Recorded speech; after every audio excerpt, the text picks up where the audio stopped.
Olá pessoal, tudo bem? Vamos aqui a um exercício bem interessante, tá? Permite que a gente discuta aqui vários temas de muita relevância. Durante uma aula no laboratório, o estudante queimou ao ar diferentes massas iniciais, MI, de esponja de ferro. Ao final de cada experimento, determinou também a massa final, né? Os resultados obtidos estão resumidos na tabela. Aí vamos lá, na tabela. Experimento 1 a 4, massa inicial, massa final, razão entre a massa final, massa inicial. Então, observe que essa razão, como que ela é igual até aqui a segunda casa decimal. Mostra, portanto, um certo padrão, né? E o interessante é que a massa inicial, a massa final, é maior do que a massa inicial. E a gente normalmente pensa que quando algo é queimado, essa massa é reduzida. Geralmente isso que acontece, mas a gente não pode generalizar. No caso da esponja de ferro, aí, isso não está acontecendo a partir dos dados que a gente tem aqui apresentados. Bom, admitindo que em todos os experimentos a queima foi completa, o estudante fez três afirmações seguintes. A lei da conservação da massa não foi obedecida, pois a massa final encontrada para o sistema em cada experimento é sempre maior do que a massa inicial. Bom, isso não é verdade, porque veja, o que aconteceu aqui? No caso da esponja de ferro, quando ocorre a combustão,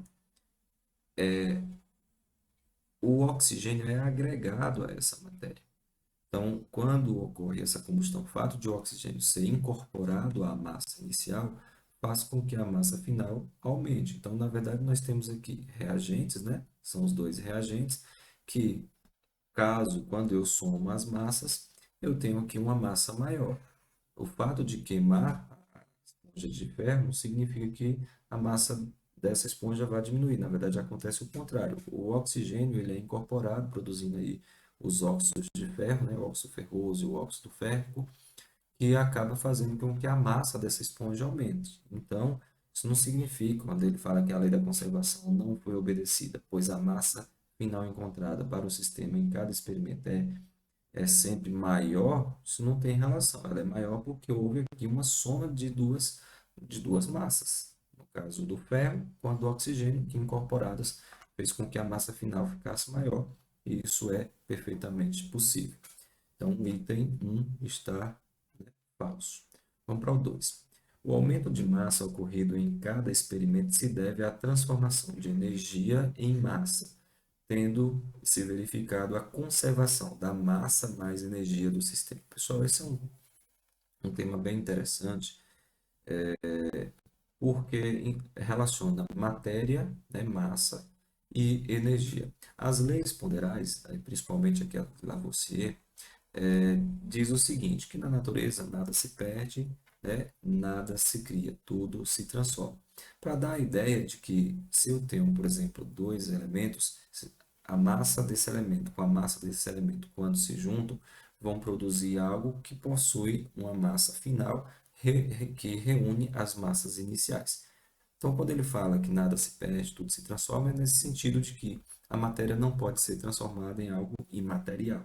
Tudo é preservado. A soma geral, se eu tenho vários reagentes que se juntam, quando eu vejo o resultado final, a massa de todos esses reagentes vai estar ali presente na mesma, né, proporção, na mesma quantidade. Só que o Albert Einstein, né, através da teoria da relatividade, mostrou que é possível sim transformar massa em energia. E energia é algo impalpável, é algo imaterial. Então, inclusive, existe, né, a equação muito famosa do Einstein, que energia é igual a massa vezes a velocidade da luz, que é o c, ao quadrado. Então, a partir dessa expressão, ele mostrou que é possível transformar matéria em energia. E isso colide com a lei do Lavoisier, que fala que a massa, a matéria sempre é preservada nas reações químicas, tá? Mas assim, isso é tema para outra discussão. O que eu quero fechar aqui com vocês é o seguinte: o fato de ter aumentado a massa não tem relação com a soma da massa com a energia. Na verdade, a energia é algo imaterial. Não dá para medir, para pesar a energia, tá? Então, o fato de ter aumentado a massa, na verdade, foi por conta do oxigênio que foi incorporado aí a essa substância ferro e fez com que o resultado final tivesse massa maior. Não tem relação, portanto, com a energia. E por fim, a relação constante obtida entre, ó, relação constante obtida. Que relação é essa, professor? Aqui do final. Veja que eu comentei no início que realmente é um número muito próximo, né? Portanto, constante. Então, essa relação constante obtida entre a massa final e a massa inicial do sistema, aqui a relação, em cada experimento realizado, permite afirmar que, dentro do erro experimental, os dados obtidos estão de acordo com a lei das proporções definidas do Proust, né? E realmente, ó, se a gente mudar as proporções, veja, aqui eu diminuí um pouco, aqui eu aumentei mais um pouco, e as massas, né, finais também seguiram essa tendência, de modo que quando nós fizemos, né, ou quando fizermos aqui a divisão desse resultado por esse, nós vamos perceber que esse valor ficou muito próximo, muito igual, o que mostra realmente que há uma proporção aí entre a massa final e a massa inicial. Se eu aumento a massa inicial, a massa final vai acompanhar, mantendo, portanto, essa proporção que está evidenciada aqui nessa coluna massa final sobre massa inicial. Portanto, o único item que está aqui correto é o item 3, né? E isso está na nossa letra C.